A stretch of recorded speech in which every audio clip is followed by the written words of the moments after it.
آمنت بالله وملائكته وكتبه ورسله واليوم الآخر والقدر خيره وشره من الله والبعث بعد الموت لا إله إلا الله آمنت بالله وملائكته وكتبه ورسله واليوم الآخر والقدر خيره وشره من الله والبعث بعد الموت لا إله إلا الله لا إله إلا الله لا إله إلا الله لا إله إلا الله محمد رسول الله لا إله إلا الله لا إله إلا الله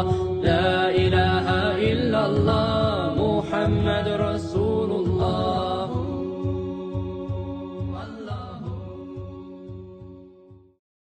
Alhamdulillahi Rabbil Alamin, nous avons maintenant défait le talisman.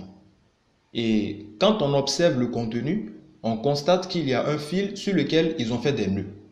Mais vraiment, je vous dis, ça fait vraiment mal au cœur de savoir qu'il y a beaucoup de nos frères et sœurs en islam qui se promènent avec ce genre de choses dans leur poche. Ça fait mal au cœur de savoir ça. Je sais de quoi je parle. Fawallah, nous avons reçu trop de patients qui sont venus au centre avec ce genre de choses en leur possession. Et ce, comme si de rien n'était. Pourtant, c'est le plus grand péché qui existe en islam. Qu'Allah Ta'ala nous pardonne. Ce talisman, par exemple, ou du moins cette sorcellerie, parce que c'est une sorcellerie, il y a un verset du Saint-Coran qui nous parle précisément de cela. Quand nous lisons la sourate 113, Al-Falaq, au verset 4, A'udhu billahi minash shaitanir rajim, wa min sharrin naffathati fil uqad. Sadaqallahu al-azim. Dans ce verset, nous demandons à Allah subhanahu wa ta'ala de nous préserver contre le mal de celles qui souffrent sur les nœuds. En d'autres termes, ça veut dire que, masha'Allah, les charlatans, ils ont la possibilité de faire la sorcellerie en récitant des incantations sataniques sur des nœuds. Et quand ils le font, cela peut avoir un effet mystique sur la vie de la personne qui est visée. Vous comprenez? Et il faut faire attention. Si le Coran nous donne des versets pour nous protéger de cela, c'est que c'est une réalité. Ça, c'était une parenthèse. Sinon, à côté de cela, voici différents talismans que nous avons déjà défaits.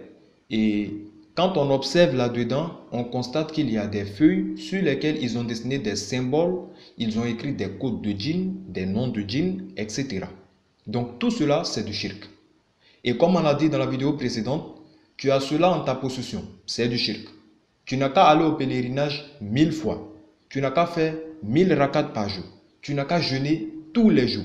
Mais parce que tu as ce genre de choses en ta possession, tout ce que tu vas faire comme acte d'adoration ne seront pas acceptés par Allah subhanahu wa ta'ala.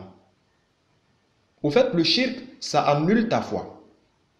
Et ça annule tes actions. Donc, tant que tu vas avoir ce genre de choses en ta possession, tout ce que tu vas faire comme acte d'adoration ne seront pas acceptés par Allah subhanahu wa ta'ala. Et ce, tant que tu ne te repens d'un repentir sincère. Voyez à quel point c'est grave. C'est pour cela que j'insiste beaucoup là-dessus. Vraiment qu'Allah Ta'ala nous guide sur son droit chemin et qu'il nous pardonne.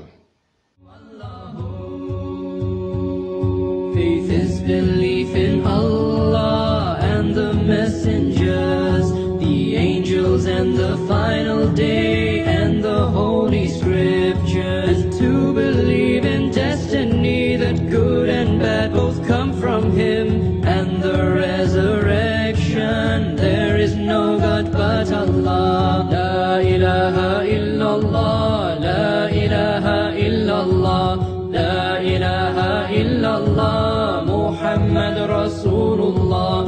La ilaha illallah, la ilaha illallah, la ilaha illallah, Muhammad Rasulullah.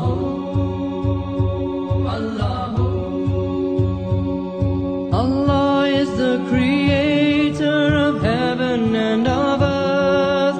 Nothing may compare with Him. He is the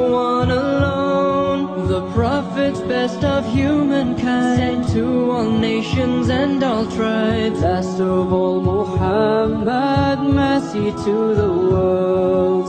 La ilaha illallah, la ilaha illallah, la ilaha